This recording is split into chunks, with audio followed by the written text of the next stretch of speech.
मुरादाबाद से एसटी हसन है एसपी प्रत्याशी और रुचिवीरा के खिलाफ समाजवादी पार्टी अब एक्शन लेगी। पार्टी के मना करने के बाद भी पर्चा भरा है, जिसके बाद आप देखिए किस तरह से हंगामा बरपा है और मुरादाबाद सीट से ही नामांकन भरा है। अखिलेश ने रुचिवीरा को मना भी किया था, ये जानकारी आ रही है और अब रुचिवीरा की इस कार्रवाई पर, इस एक्शन पर कहीं ना कहीं कार्रवाई अब आगे की जाएगी।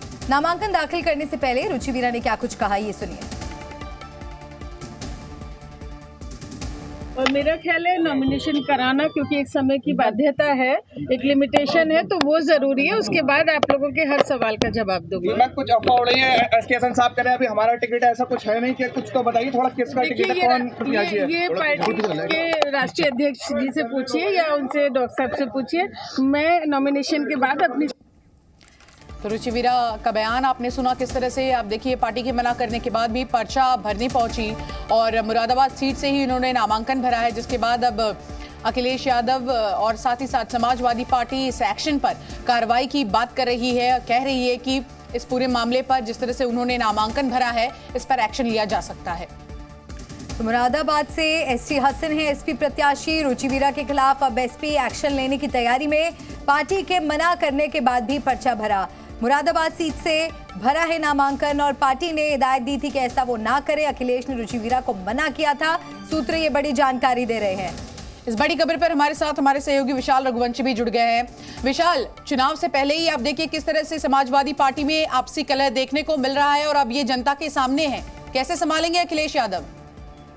देखिए बिल्कुल आपको बता दें कि रुचिवीरा ने जो है फिलहाल अपना नामांकन जो है दाखिल कर दिया है और ये माना जा रहा है कि अब रुचिवीरा पर कार्रवाई जो है समाजवादी पार्टी करेगी। अभी कुछ देर के बाद दो लेटर जो है वो सपा की तरफ से जारी होंगे। पहला जो लेटर होगा वो चुनाव आयोग को जारी किया जाएगा, जिसमें ये बताया जाएगा कि अधिकृत प्रत्याशी जो है वो एसटी हसन है, ना कि रुचिवीरा। इस बारे में जानकारी चुनाव आयोग को दी जाएगी। और दूसरा जो लेटर होगा वो अनुशासनहीनता के चलते रुचिवीरा पर कार्रवाई का लेटर होगा। और अखिलेश यादव ने कुछ देर पहले ही चूंकि रुचिवीरा से फोन पर बातचीत की थी, तो ऐसे में ये माना जा रहा है कि अखिलेश यादव की बात को नजरअंदाज करके रुचिवीरा ने जाकर नामांकन किया है और अब एक बड़ी कार्रवाई जो है वो रुचिवीरा के खिलाफ की जाएगी। अनुशासनहीनता के चलते कार्रवाई की जाएगी और बस कुछ ही देर का और इंतजार है। कुछ देर के बाद दो पत्र जो है वो सपा दफ्तर की तरफ से जारी किए जाएंगे।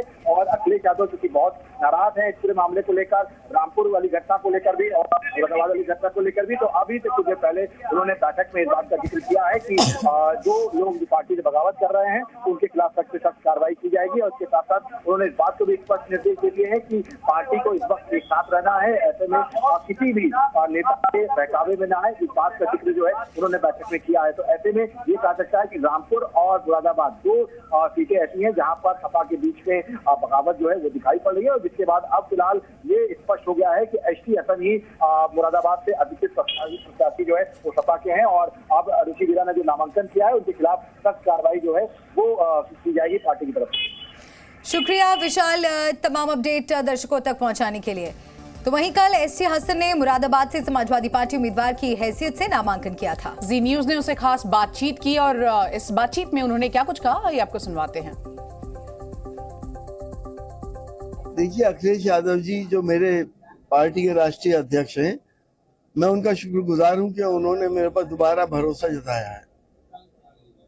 और इसलिए जताया है कि उनको इस बात का पता है कि हम समाजवादी लोग ना तो किसी से डरते हैं और जो कुछ गलत देश में हो रहा है, चाहे कितने ही बड़े लोग क्यों ना कर रहे हैं, हम उसके खिलाफ आवाज उठाते हैं।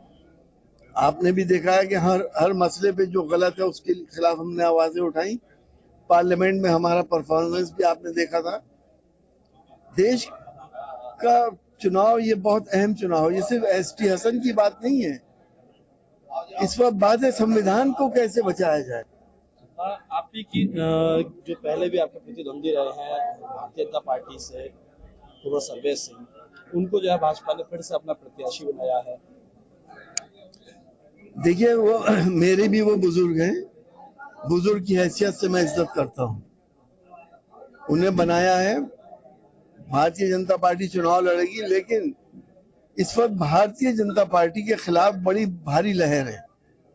आपको मालूम है कि जो 10 साल गुजरे हिंदुस्तान के ऊपर, जिसमें सबसे बड़ा नुकसान ये हुआ कि देश की दो बड़ी आबादियों के बीच में फासले बढ़ने लगे, नफरतें पैदा करने लगे लोग, नफरतों की सौदागरी करके सिंहासन हासिल करने की कोशिश की गई।